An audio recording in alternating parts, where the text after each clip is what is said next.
ভরদুপুরে তৃণমূল কাউন্সিলরের দাদাগিরি, তোলা চাওয়ার অভিযোগ বিধাননগর কর্পোরেশনের ৯ নম্বর ওয়ার্ডের তৃণমূল কাউন্সিলর সমরেশ চক্রবর্তীর বিরুদ্ধে। বেশি বিস্তারিত জানবো, টেলিফোন লাইনে আমাদের প্রতিনিধি রয়েছে তোতন মাখা। তোতন, তোলা চাওয়ার অভিযোগ যেমনটা জানা যাচ্ছে তৃণমূল কাউন্সিলরের বিরুদ্ধে তোলা চাওয়ার অভিযোগ সামনে আসছে, বিস্তারিত জানাও ঠিক কি ঘটেছিল। হ্যাঁ দেখো, তোমাকে জানিয়ে রাখি তৃণমূল কাউন্সিলর যিনি রয়েছেন বিধাননগর পৌরসভার কাউন্সিলর সমরেশ চক্রবর্তী, তিনি একজন প্রমোটারকে 50 লক্ষ টাকা চেয়েছে, এমনটাই অভিযোগ করেছেন প্রমোটার।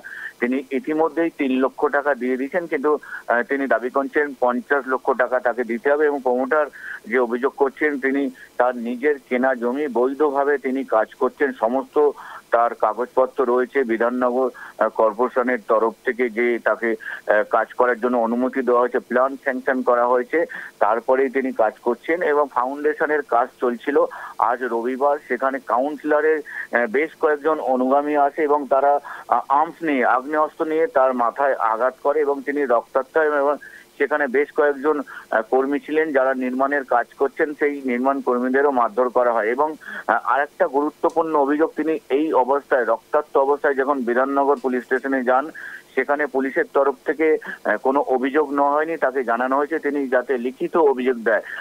সেই প্রশ্নটাই উঠছে যে একজন রক্তাক্ত অবস্থায় যেখানে আগ্নেয়াস্ত্র নিয়ে হামলা করা হয়, কাউন্সিলরের বিরুদ্ধে তিনি অভিযোগ করছেন বেশ কয়েকজনকে মারধর করা হয়েছে এবং 2 জন রক্তাক্ত অবস্থায় যিনি রয়েছেন, সেখানে পুলিশ কেন অভিযোগ নেয়নি এবং সেখানে বলেছে যে তাকে লিখিত অভিযোগ দেওয়ার জন্য।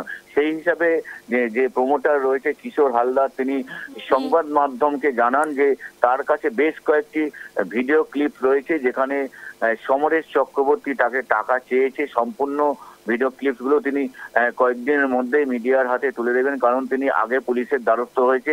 পুলিশ যদি না সঠিক পদক্ষেপ নয়, তারপরে তিনি মিডিয়ার হাতে সেই ক্লিপসগুলো দেবেন। এবং তিনি বলছেন সাধারণ মানুষ যদি ঘরবাড়ি করে তাহলে তারা কতটা অসুবিধায় করবে। কারণ নিজস্ব জমি, নিজে জমিটা কিনেছিলেন এবং সমস্ত বৈধ কাগজপত্র রয়েছে, তারপরে তাকে 50 লক্ষ টাকা চাওয়া হয়েছে। ইতিমধ্যেই তিনি 3 লক্ষ টাকা দিয়েছেন এবং তার মোবাইল ফোনটা ভেঙে দেওয়া হয়েছে, সেই জন্য তিনি কারোর সাথে যোগাযোগ করতে পারছে না এবং লিখিত অভিযোগ করার জন্য তিনি আইনজীবীর পরামর্শ নিচ্ছেন, এমনটাই জানিয়েছেন কিশোর হালদার, যিনি প্রমোটার, আক্রান্ত প্রমোটার। তিনি আগে চিকিৎসা করাবেন, তারপরে আইনজীবীর সঙ্গে পরামর্শ করে আবার বিধাননগর থানায় যাবেন বলে জানিয়েছেন। সুষমা, তো এই টাকা কেন চাওয়া হচ্ছে, এই বিষয়ে কিছু জানা যাচ্ছে কি?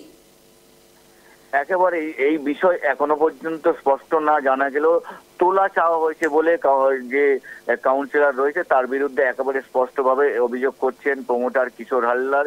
তিনি জানিয়েছেন এর আগেও তাকে বেশ কয়েক লক্ষ টাকা দেওয়া হয়েছে এরকম নির্মাণের কাজ করার জন্য, এবং এবারও তার নিজের জমিতে যখন নির্মাণের কাজ করছেন সেখানে বহুতল হবে, সেই ক্ষেত্রে তিনি টাকা চেয়েছেন। যেহেতু সেখানকার কাউন্সিলর, তিনি লোকাল কাউন্সিলর, তার প্রভাব অনেকটাই বেশি।